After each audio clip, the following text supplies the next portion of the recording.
Ooh, what you eating? The new banana split cookie from AMPM, all freshly baked with real butter with banana chocolate and strawberry flavors. Wow, that sounds amazing. Can I have a bite?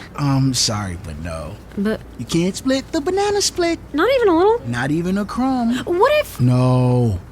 Please? Mine. When it's too legit to split, that's Cravenience. Get a 3-pack for 99 cents with our app. AMPM, too much good stuff. Plus tax where applicable. Prices and participation may vary. Terms and conditions apply. When we're able to lovingly be with the I'm doing my best and it's not good enough, then we're so ready to receive information to make it more in alignment with what we're trying to create.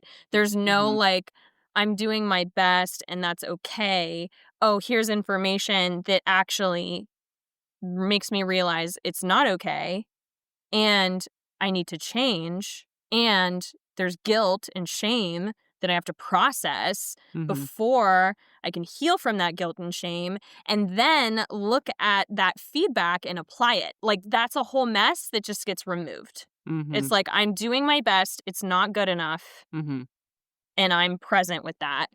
Here's some new information. Boom! Blossom into the next level of I'm doing my best. So it's like, it's just being sort of staged and ready for what's next. Welcome to Settling is Bullshit, a sweary podcast about claiming your joy.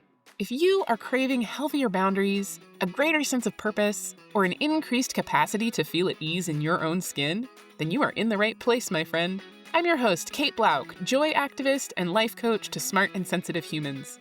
I'm here to offer you practical tools and playful encouragement to step forward and be your most awesome self. My hope is that each episode will leave you feeling a bit more empowered to make brave choices and claim your joy. Hello, my dear. I'm really excited for today's episode. And somewhat unusually, I actually do the official introduction while recording with Karma Maymi, steward of Clary Sage Herbarium here in Portland, Oregon. Karma and I have been wanting to get together to do this episode for quite a while, and we actually recorded this back in May. And it's a really lovely, kind of expansive philosophical exploration of some ideas rather than a targeted discussion where we give you the answer. We were really just kind of exploring together this idea of stewardship. We ended up talking about presence, about patience, and about the ways that it's really freeing when we can get to a place of understanding that we're all doing the best we can and it's not actually good enough, and that that's okay. Karma brought this idea forward and I really enjoyed it, and it was helpful to me to listen to. So I hope you enjoy it. And just a little bit of housekeeping. If you didn't yet listen to episode 50 about the fixed mindset, you missed out on some of my little life announcements. The main one being that I'm going to be going back to school in the fall.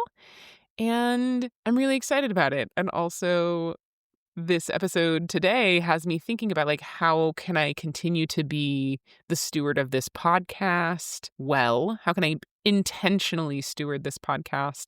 And my hope is that I'm still going to be able to do this weekly, but I'm going to check in with my bandwidth as we go. And we may have to drop down to every other week. We'll see. I'll still be available for coaching on a limited basis, and if you have any interest in that, please reach out.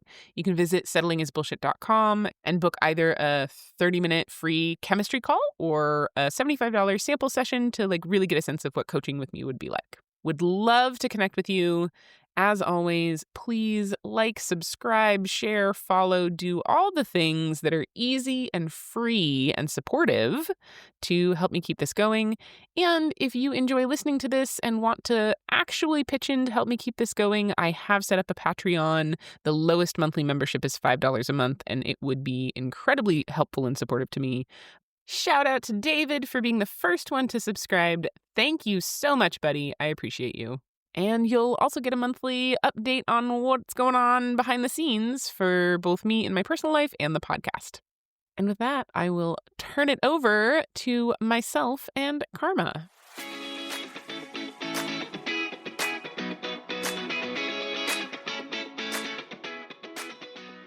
I am here with Karma Maymi, steward and owner of Clary Sage Herbarium, a bulk medicinal herb store with a spiritual aura here in Portland, Oregon. And I am so excited that you're sitting across the table from me because we've been wanting to do this for a while. And then the universe finally aligned. And I love your shop. It's just so lovely to walk into. I like that description of a spiritual aura because it just really is the warm hug that I feel when I walk into that store. Yeah, it never gets old watching people walk up because I can see people through the windows and the doors.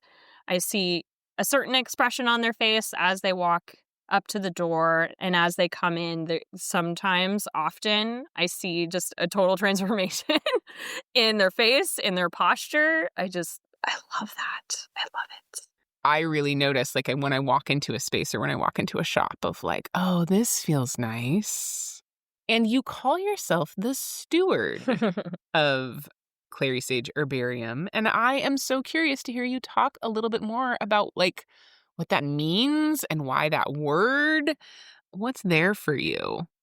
That's a really great question. And it's important that I get better at answering it.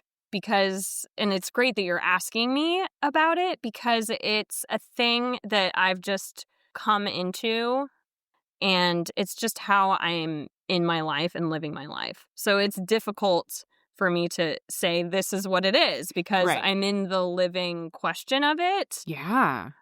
I was remembering the first memory I have of someone using this word. Right. So it's stewardship as a concept. Yeah. Other than like Lord of the Rings. Is it Lord of the Rings? What's his name? The Steward of Gondor. Oh, yeah. I guess it is in there. Yeah, what's his name? I forget. I don't know. I forget. I think it starts with a D. It's like Boromir and Faramir's dad. Okay. Steward of Gondor. Okay. So yeah. That's like the first time ever, but it didn't really mean anything in that context. Well, and I think of, when I think of the word steward, like the first, because I have been reading British novels for a very long time. So there's like stewards of the estate, or there's like servants who are the steward.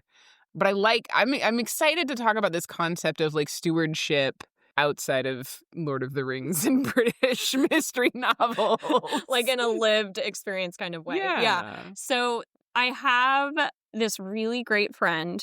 He's just sort of this wild man. Mm-hmm. And I would go to his space and he would have these epic crystals.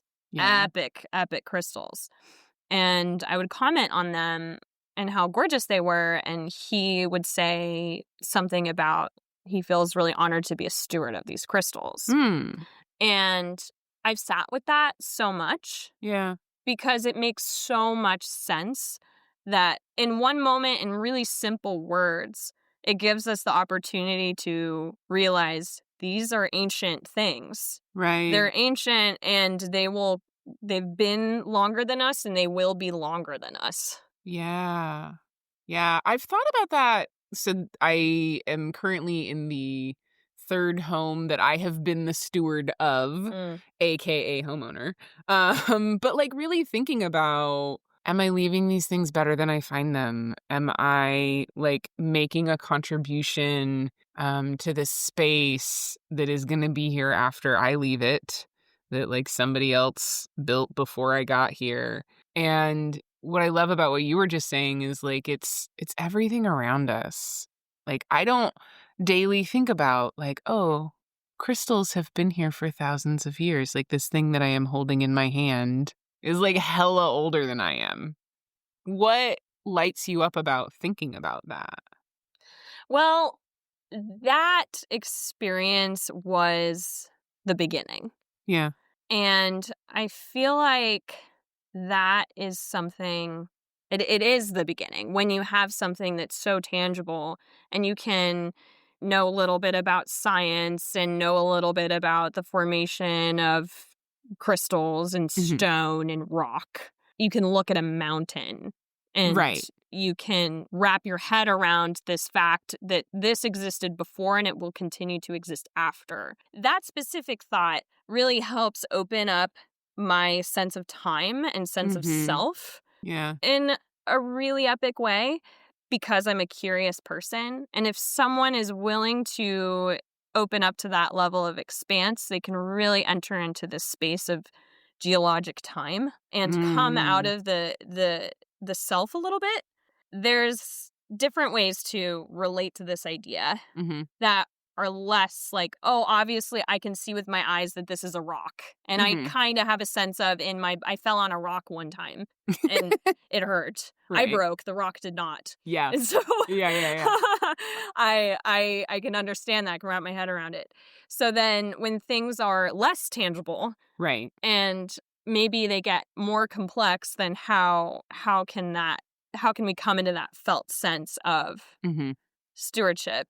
Because the thing about this understanding of what it is what I've found is that understanding really rests in the body. Well, yeah, so I guess like by stewardship, like before we get too into the sort of felt experience of it, is it like being in charge of caring for something? No.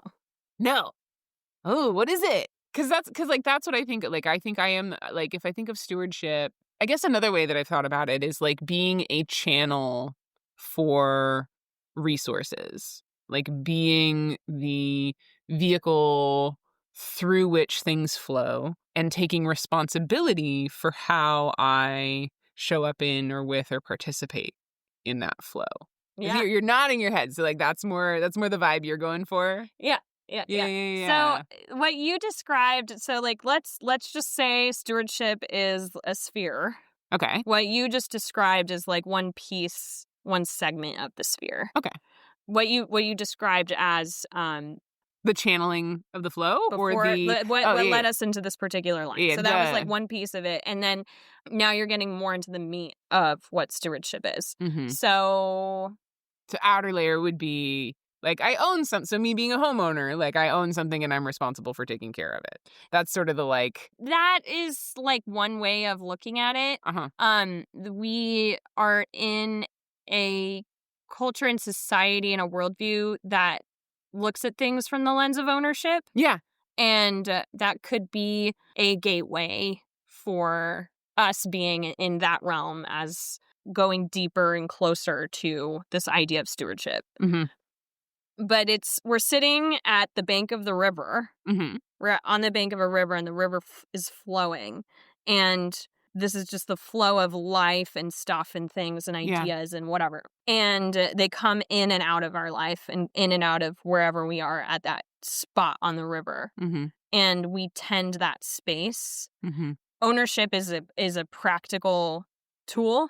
Right. When it comes to like capitalism and even outside of capitalism as it's our bridge, between us and the world. And in this moment that we're in the culture and the society that we're in, ownership is how is our access to stewardship, essentially. Okay. Conceptually speaking. Right. So we're like, I own this, like I take accountability for this. Right. Which is like in the direction, it's not the thing. Okay. It's definitely part of like the process of moving into stewardship. Okay. Because the thing that comes along with this way of thinking, where it's just like, I own this and I'm accountable for this, it can lend itself to guilt. Oh, yeah. Like the thing that was just going through my brain was like, yeah, like I own my car and I haven't taken it in for its like oil change and I haven't gotten it cleaned in a while. And I feel bad about that. I'm like, man, I'm not taking good care of my car. I'm like, let's not even talk about my teeth. See, that's the thing. Yeah. They're like, when you're at the bank of the river and things are flowing, there's a flow. Right. It's just happening. You're not responsible for what comes in and what goes out. You're an agent Mhm. you can interact with it. Right. I can throw my fishing pole in. I could put a stick in. I could grab a net. I You could can like. pile rocks here. You Yeah. can, sing to the river. You can poop in the river. You could poop in the river. Not a good idea. Yeah, probably not. I mean, I could see that wouldn't be the most comfortable thing to do. Peeing in the river would totally make sense. Well, anyway, we could really go deep with this metaphor, but just the fact, like, there's just nature. Right. Like, it's just nature, and like, you maybe only have sand on your riverbank right now. Mhm. Like, you maybe only have rocks on your riverbank right now. And you also you're an agent of what resources you have at the riverbank, but in any one moment, you have what you have. Right. And that's not, like, fault is not part of the equation of stewardship. It's about, like, this is where ownership can go so much deeper. Mm-hmm. This is where accountability can become this intimacy with the moment and this intimacy with the thing. It's very transactional to be like, I own you, car, and I am supposed to, like, it's my responsibility to pay my end of the thing and make sure that you make all of your appointments on time. Maintenance. Right. But then we're, like, not being authentic with ourselves and what is in this moment on the bank of the river. Right. It's not just, the car is not the only thing here. Yeah. There's, like, a whole complex ecosystem of life that is happening. And that's me sort of anthropomorphizing my car. I mean, your his car. name is Peter. Like, I anthropomorphize him also. And thinking about it, it's like, I don't get the sense that, like, my car is upset with me that it's dirty. Like, But even then, like, then there's... Is this a less awesome metaphor? Well, now we're getting into the realm of feelings, which matter. Okay. And are important. And we want everyone to, like, feel good. Yes. At least I do, usually. Yeah. Whoever we chooses to be in this moment. Right. Right. We want people to feel good, but that is not part of stewardship. Okay. Just feeling good is not part of stewardship. Mm-hmm. It's taking into account the complex system. Uh-huh. I happen to, just because of the work that I do, I think of things as an ecosystem. Right. And, it doesn't need to, it's just a system. Me thinking of it as alive, it just makes things a little more fluid and mysterious, because you just don't know everything. Like, you're like, this is a machine and this is just what it is. But, like, there's, like, a lot of complex things that are happening. Like, one thing that I was thinking about is, it's an example of the sort of overzealous coming into stewardship when it comes to land practices. Right. We come in and we want to take care of land. Mm-hmm. And then we end up villainizing invasives. So it's when we start to look at things and we're like, this is bad. This is bad. This good, this bad. This good, this bad. Right? Invasive species are bad. They're not allowed. They shouldn't be here. This thing that was here before they showed up, that's good. We have to protect it. Yeah. Right? And getting into sort of a black and white. Like, right? Like, even, okay, but to go back to my sweet car, like, clean cars are good. Cluttered cars are bad, right? I'm doing the same fucking thing. Okay. It's natural. It's a really deep condition. Not like deep, beyond capitalism. You know, it's just like, this is our body, our system, our like primal self trying to protect ourselves. Yeah. So it's even that, it's not like primal system bad. Right. It just is, right? So it just is. Okay. So in the ecosystem that is, if we're being, well, okay, but like, should we be a good steward? Like, I want to be a good steward. I mean, maybe in general, I just like want to be good. But I guess, like, what does it mean? Maybe good isn't the word, to be a like loving or responsible steward. What would the adjective be? For me, it's deep and aware. Ooh, yeah, an intentional steward. Yeah. Wow. That, it's so amazing for those or anyone who really goes in and investigates their life Yeah. and has a way that they want to be and then is in a process of comparing or asking the question of how do I live in this way that I want to be Mm-hmm. and is alive in that question and investigating what's happening inside. It's so amazing to uncover ways that we live unintentionally. Yeah. And it's inevitable for the same reasons that we're just, there's so much that's just conditioned and it's like, again, conditioning. It's not like conditioning bad. Right. It's actually amazing. It's actually so amazing how our systems have conditioned us to survive. Right. Right. And as we've been conditioned to survive, and then we come into awareness of, wow, this pattern was put there to survive, and right now it's keeping me from being in a deeper relationship with X. Right. Yeah. Whether friendship or work or self or whatever. And no matter who does it, no matter how perfect their life is, they'll find it. Oh, yeah, right? I mean, because, like you said, like conditioning is what allows us to survive. There's entirely too much information to process at all times for us to be able to function if we didn't have things within our system that was like, oh, this is how this works. This is how this works. This is how I show up here. This is what I do, so that we're not consciously thinking about like how to move my finger at all times. Right. And when we turn towards our garden of being, and then we find these things that will be like, that's an invasive, right? Mm-hmm. If we see this conditioning arise, we're like, thing I don't like. Right. And we don't ask any questions. We just Mm-hmm. rip it out. Mm-hmm. And we devote ourselves to just ripping it out whenever it arises. It's interesting because we have somewhere we're trying to go and we want to get there fast. We just want to be there already. But we forget that all the answers are in front of us. Mm. And this thing that's getting ripped out could be part of the solution, and or there could be something in the process of asking the question and doing the investigation, why is this here, Mm-hmm.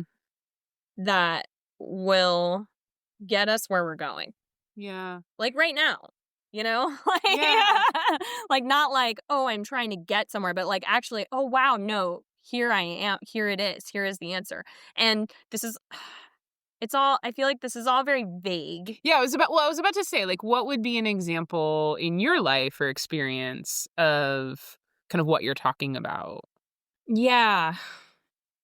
I want to share an experience I had on my meditation course. Yeah, because you just got back from like 8 days of silent meditation, right? Yeah. Oh my God. Mad props to you. Thanks. That's so long. Well, and I'm excited to hear about it. It was my fourth or fifth course. Okay.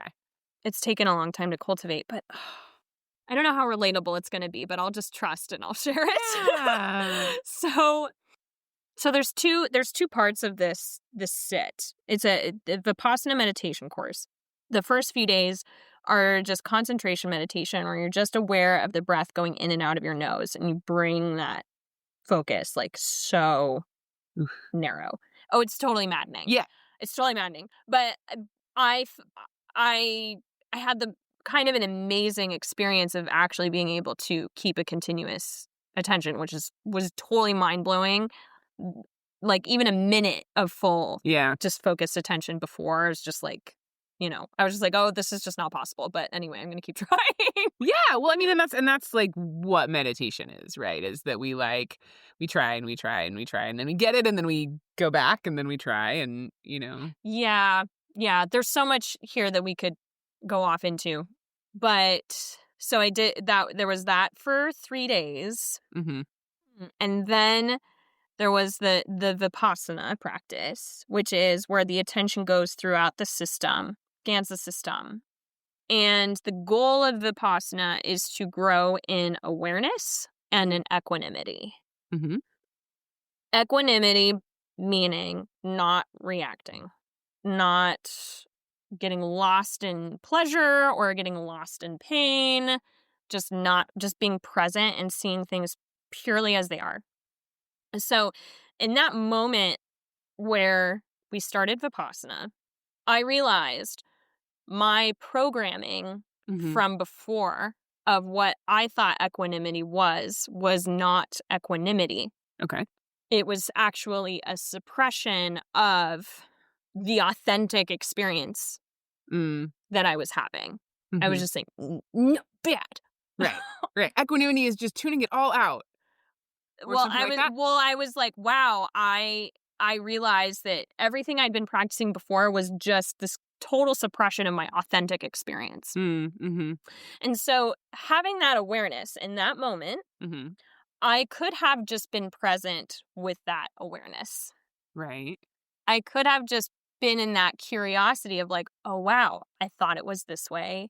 And it's actually not that way. Yeah. However, it took me some time to recover from what I actually did. I'm still in that process.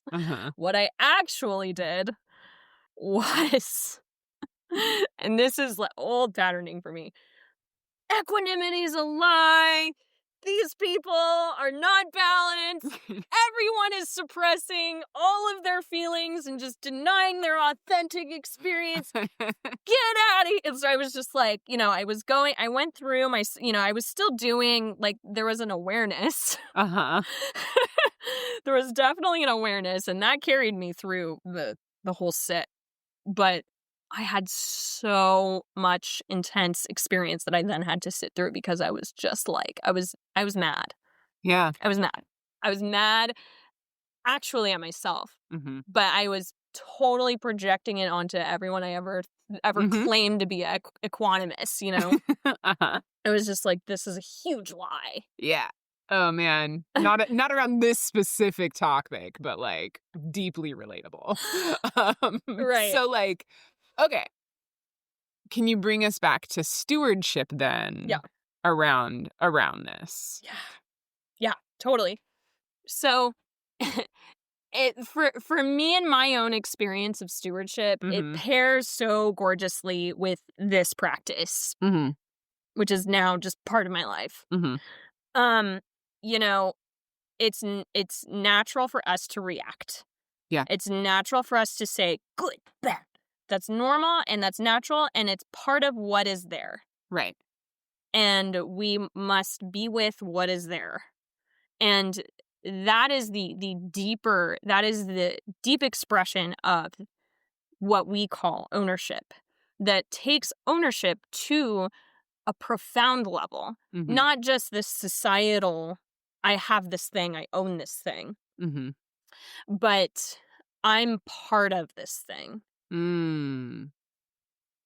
Okay. I am part of this thing, and ooh, I feel like I just had a felt sense of now what you might be talking about with stewardship, right? It's like that I'm a part of this rather than separate from, rather than this is good, this is bad. But is it like this sense of like radical presence and participation? sure. Okay. Yeah.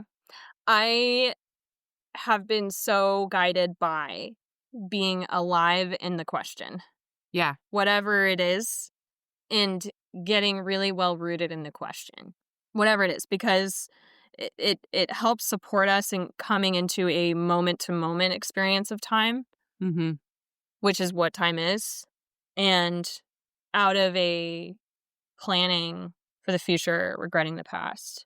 They inform each other, right? We Yeah. need to learn. We have so much resource of our experience, this delicious wealth of information for us. And, part of holding the dream of what's possible for us and what's around is part of living really in the moment, because we get to move towards that right now. Right. And the way that the world is right now, it is totally radical. It's radical from a certain perspective. And it's important to understand that it's radical from a certain perspective, but when you're totally in it, it's just what is. And it's really important to reach that place. It's totally cool and totally amazing to look at an experience from the outside and say, that's amazing. Mm-hmm. That is overwhelmingly, intensely amazing. That's cool. And it's important to be able to reach the place of this just is. Because if we stay in this place of, we don't want to romanticize the truth. We don't want to be like fawning over the truth. We want to be in the truth. Right. Okay. So, for example, you told me you went on this like 8-day silent retreat, and I'm like, oh my God, that is amazing. I could never do that. That's a really common response. Mm-hmm. And it's like so hilarious. Right. Because like if I think about like, I'm not, inept at meditating, but it's hard for me to like put myself in that situation. But if I like get present today and I were to imagine myself like trying to do that, I'm just aware that like it is a challenging practice that doesn't necessarily feel good the whole time. It also doesn't get easier. Like that's the funny thing is that like it's like it's the thing that like the further you get along in it, the more you realize like what a joke of like what I thought. Coming onto the first 10-day meditation course, Mm-hmm. they put the people who are like experienced strong meditators in the front. Mm-hmm. And all of us like anxious people in the back. Uh-huh. And I'll have you know that this 8-day was an experienced meditator course. I was way back. And it's funny because you'll get like the first 3, maybe the first row, probably not. Really just like the first, first couple really experienced meditators. And they sit like stones. They're stone people. Mm-hmm. And in the back, we're like, what are they doing? I'm just like, what are they doing? What are they doing? It's the same thing. Yeah. Like they're so amazing at meditating. They're like, what are they doing? It's like they're literally just doing the same exact. There's nothing different. Yeah. They just happen to be sitting still because they understand something. Right. And from their body, there's just a felt sense of like, I'm doing this. Right. Like I'm here to do this. And metaphorically speaking, as I move from the back more towards the front, metaphorically speaking, all that's happening is like I'm getting something. Kind of understanding something. Right. In a felt way. Yeah. Okay. Like, whoa, it has to be felt, like right. The nail in the coffin, like 10 years ago for me in this practice was when I came into a felt sense of, I was like, what would it look like for me to stop drinking? Mm-hmm. I'm just like curious, Mm-hmm. not like, oh, I should stop drinking, but like, I'm just wondering. What would it look like for me to stop drinking? And I got to this point where I realized everything had to do with other people. This was after like very patiently, very like curiously, like, what would that look like for me to stop drinking? Yeah. And then all the reasons for me not to stop drinking came up. Relatable. And then like I like landed in with this felt sense. It was a felt sense. These all have to do with others. Right. All have to do with others. And I don't accept that. Mm-hmm. Like, I don't know, I was talking with some people about, like, the magic of manifesting and how it's kind of mysterious the other day, where it's, like, there's just this felt sense of, like, this. It's not like you can just be like, oh, I want this thing. Like, da-da-da-da-da. And then, but there's, like, this mysterious alignment of things where it's just like, boom, this thing. Yeah. I think what I'm absorbing is this notion of stewardship as of like participating and listening and like conscious awareness of the flow of the sort of interconnection, but like really turning within and honoring what's here and what's true for me, rather than letting kind of those stories or that conditioning of like, oh, well, people want me to do this or that or the other thing, and like getting centered and like listening to what my system is trying to tell me. Yeah, there's kind of 2 parts. Mm-hmm. There's the tending of the self. Like, we need to feel safe. Yeah. We need to feel safe, and then we can do that reflection work of being really present with all of the shoulds and all of the needs and all of the reactions and the responses. And then we can also do research and decide what we're going to use as our guides and our information to move forward. Mm-hmm. And then we act. And we act committed to our best resources that we have available. Mm-hmm. This is the best that I have right now, and I'm going to act in devotion to that. Not, knowing that I'm going to come back and I'm going to get more information from the action. Right. Or more resources or whatever, right? That like things are going to change. The river is going to continue to flow. And what is now won't be tomorrow or the next day, because that's how time works. But that I get to choose how kind of consciously I show up and participate. Yeah. And it's so important to be so in that, because we are agents. We're human agents, every one of us. And we have the capacity to do our best.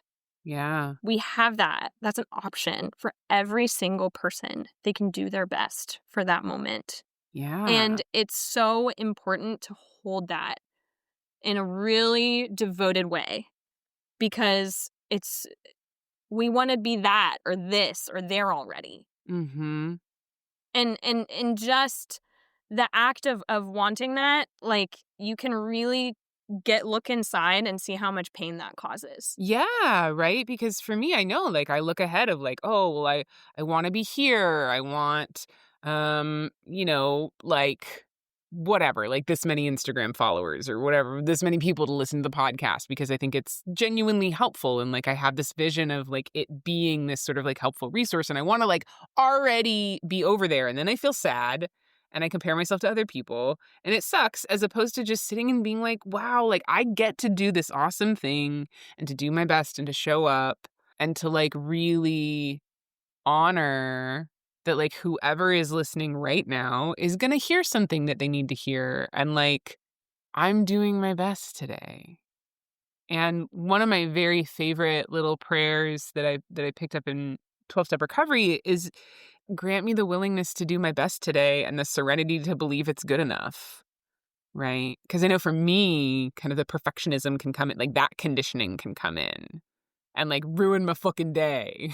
Well, okay, this is actually really funny. Yay. I like funny things. Hopefully you agree that it's funny. Okay. And this is just the nature of the world right now, is like, we are doing our best.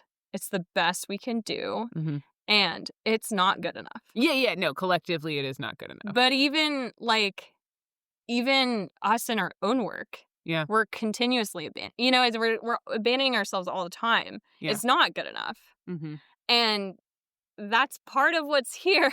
It's like we don't need it to be good enough, because we're in our devotion.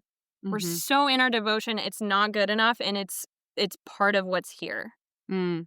So we don't need to change what's here. We don't need to tell some fluffy story about what's here. Mm-hmm. We can be what's here. And even in what you said you want people to like it because it's good for people. Like that's how there's some information in this desire that you have for you, because that is golden. The fact that you are in this work because it does good things for people. Yeah. That is the end. Like, that is everything. Right. Because you are devoted to creating something beautiful for others and bringing joy into that. There's nothing that needs to be achieved in that. You just are in it. Yeah, and when I can be in it, I do have that like felt sense of, I guess like what we're talking about as stewardship, but I wouldn't have used that term before, but it is this like participation in the flow and a sense of enoughness. Well, you repeatedly come back to it. And you are going to.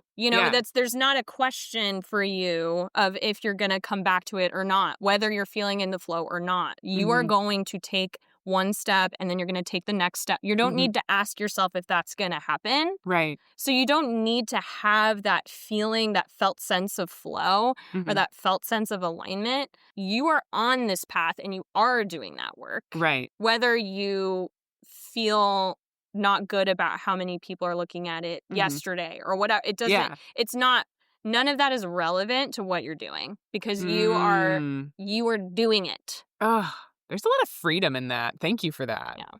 It's really like there's so much freedom in it. There's so much freedom out of coming out of the transaction of the gift of our life. And that we are so, like, this realization, like, people don't realize how unequivocally devoted they are to the beautiful things that they do. Yeah, they don't. I love getting the chance to just, like, touch on that when folks come into my shop and they tell me about their story. And they're just like, I'm doing this, this, this, and this. And this is, I experienced this. And I'm like, wow, you are so, like, you experienced all this crazy stuff and you are trying to do your best for this person and you're trying to come home to yourself. And, like, wow, I get to just, like, see that and be like, you are so devoted. You are so devoted, and then you've come to ask the plants for support. How amazing. Yeah. That's so amazing. Yeah. And I understand we want relief, right? Yeah. We want to feel good. But it's also just understanding, like, when we get those moments of validation, we love them. We want more of them. Oh, yeah, like and the dopamine happens and we're like, I want more. Yeah, totally. And that's also, that's part of what's there, right? Yeah. And just remembering that, like, our devotion is beyond that. Like, we are going to keep moving in that direction. And it's nice, and we get to eat it up and, like, put it, like, frame it and, like, put it on the wall and be like, you know, look at it whenever we need to. But there are some times when we're so deep in the work, we can look at that picture and feel nothing because we're in the drudgery of it. Right. We don't have any feelings. We're like, that's nice. You know, like, that's nice that person said that thing to me that one time. Yeah. It's not really showing up in my experience because you're in the, you're focusing on your work, you know? But that you keep doing it, right? That I guess what I'm hearing in that is that, like, part of just the experience is that, you know, like, some days you're going to get the, like, nice comment in the cookie and it's going to give you the dopamine and you're going to feel good. And then some days you're going to be, like, in the work and that's going to be feel distant.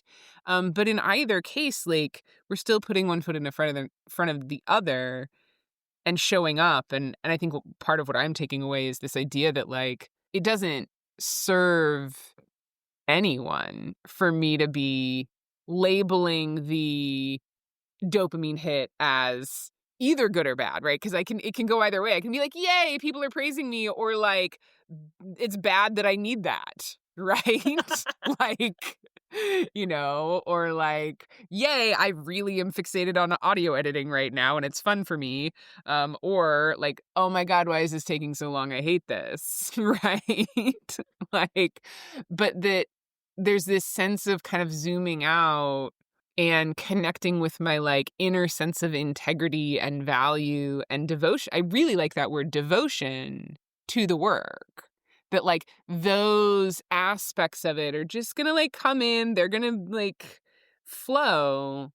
And my job is to just, like, continue to do my best and, like, hold those in my awareness without adding so many layers of good, bad label to them. Yeah, and that also opens itself and lends itself to so much more flow because when we realize or when we're able to lovingly be with the I'm doing my best and it's not good enough, then we're so ready to receive information to make it more in alignment with what we're trying to create. There's no like, I'm doing my best and that's okay. Oh, here's information that actually makes me realize it's not okay and I need to change, and there's guilt and shame that I have to process Mhm. before I can heal from that guilt and shame, and then look at that feedback and apply it. Like, that's a whole mess that just gets removed. It's Mhm. like, I'm doing my best. It's not good enough. Mhm. And I'm present with that. Mhm. Here's some new information. Boom! Blossom into the next level of I'm doing my best. Yeah. So it's like, it's just being sort of staged and ready for what's next. Mhm. Mm. A friend I was talking with about stewardship Uh-huh. on my way over here Yeah. was highlighting that there are people who own the land and they don't have any concept of stewardship. Mhm. But something that everyone can relate to is beauty Okay. and just the awe that comes from seeing a complex, intricate blossom of things that is a lush ecosystem. Right. And it's expressed pretty well, this experience of awe and also this sort of fundamental misunderstanding of human as separate from Mhm. nature is expressed so well in how Westerners arrived on the scene on Turtle Island or Mm. we're at whichever part of Turtle Island, like you name it, and they're like, oh, it's immaculate, like untouched by Yeah. humans. Great. Like, this is just, like, Yeah. it's just this, what? It was just here, God's hand, right? Uh-huh. Which, like, is true. It is, like, the God's hand of, like, the beauty of the complexity and the depth of relationships Mhm. that we do have Mhm. with the ness of what we call the nature, Yeah. like, Yeah. like, Yeah. which is, and it's interesting, it's kind of come back, or it's in the process of coming back around. Mm. All native land practices got translated into white man language through permaculture, Mm. which is then like now being implemented and utilized. And this friend who I was talking about said that she came onto a land she was stewarding and she was like, oh, I just want to make it super permacultured out. And people who were not very in touch with land or the beauty of land would come to visit her and they would say it was life-changing just to witness that depth of, the chickens are connected to the cows, are connected to the food. Maybe it's the other direction. I'm not Right. permaculture Yeah. knowledgeable. Yeah, me either. No. I mean, it's all connected is the headline there. Yeah, and like the image that came up for me as she was saying this is the opportunity to eat a blueberry off of the bush. Mm-hmm. Just being able to have that experience where we get to see that food comes from the earth. Mm-hmm. Yeah. And not just from a like, oh, I can think about it, but like Right. actually like go pick greens and make a salad Yeah. and just have that experience. Yeah. So what would be your like invitation to anyone who's listening as we sort of wind down this conversation? There are so many. Hmm. As you can see, or anyone listening to this can tell, I'm on a journey Yeah. that I've been I mean, on we for a all long are. time.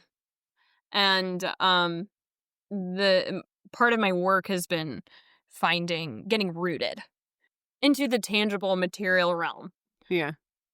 And the way that I found to do that is through plants, Yeah. working with plants. Yeah. And getting into my felt experience from tasting, working with a plant, getting to know that plant, learning what my felt sense tells me about that plant, and then studying the plant, and then sort of comparing the two. Mm-hmm. And then entering into dialogue with other people about that particular plant. And then building relationships with the people who grow them. And that's put me in a gorgeous position of participating in a very tangible way in the healing of this biosphere. Mm-hmm. Because things growing turn the wheel that we're turning in the other direction. Mm-hmm. And there's very little in the material realm that I see that actually turns that wheel progressively in the other direction of Yeah. sequestering carbon, and also of just coming into, home to the earth, home to our bodies, home to ourselves, home to each other. The plants have that instruction. Of course, I found all the support in a meditation practice, Mm-hmm. and it's so complete and cohesive. Anything that helps people feel safe Mm. and feel empowered to do their work and feel excited to participate in some solution, Mm-hmm. like a full solution, not something that's just based on avoidance, because so much is based on avoidance. Mm-hmm. And then the patience, wow. Yeah. So, oh my gosh, patience is everything. I don't have any patience. So I have been grateful on this particular meditation course. I came in touch with a concept of ardent patience. Ooh. What does that mean? Like ardent just being like a burning intensity. Mm. Because I'm a really intense person, and Mm-hmm. it's hard for me to think about engaging with just about anything in a passive way. And so this concept has come to me of an ardent patience, of just like being with something, Yeah. not needing to act, because oftentimes action that's just action without an awareness of the environment or the container or whatever, myself, creates more work than Yeah. what I'm trying to do. Like there's so much to do at all. It's better Yeah. to wait and just sit in that like intense like thing that's making me want to do this or that or whatever, Yeah. and just exercise my intensity of just being able to be with that like need to act, need to do something. Oof. And I can respond to that just as intensely. Yeah. It's like a very intense patience. Yeah, I'm gonna take that little nugget away with me, is ardent patience. Yeah. Yeah. Well, Karma, thank you so much. you. One of my favorite questions to wrap up with: what brings you joy? What brings me joy? Oh, I love getting to see all the stages of the development of a thing. Mm. An intention, like a process. Like I love it when people like go into challenging things and they resource themselves to do that. I'm just like, so beautiful. Mm. So beautiful. People don't even know how beautiful they are. They're just like, oh, I'm just doing this thing and it's boring and whatever, and I'm lame. And I'm like, you're amazing. You're working so hard against really adverse circumstances. Like, we are so hard on ourselves because we do not realize how intense the current is working against us. Yeah. We don't understand how strong that is. And yet we are doing our best to stay true. Yeah. So many people.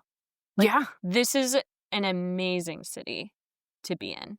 Yes, it is. Like, Clary Sage Herbarium is a particularly super powered place because people come in and they share things and they're like, oh, I guess that's a lot of personal information.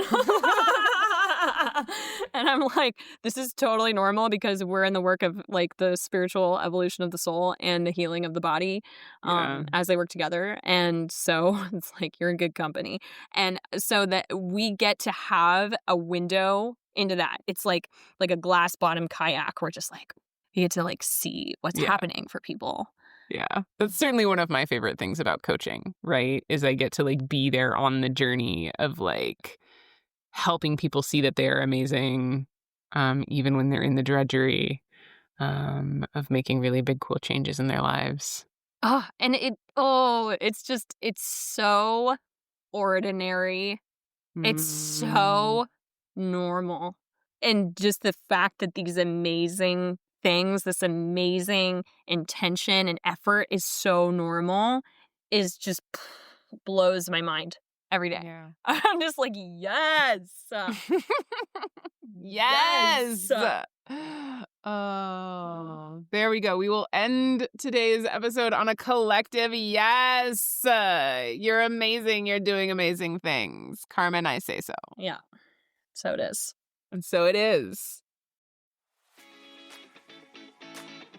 Thank you so much for listening. If you enjoyed this episode, please help me grow the podcast by subscribing, leaving a review, and sharing it with anyone you think would benefit from hearing it too. Your support means the world to me. If you'd like to get updates about new episodes, posts, and offerings, please visit settlingisbullshit.com to subscribe to my newsletter. You can also find information there about working with me one-on-one to build your most amazing life. Until next time, remember that I believe in you and that you are fucking awesome.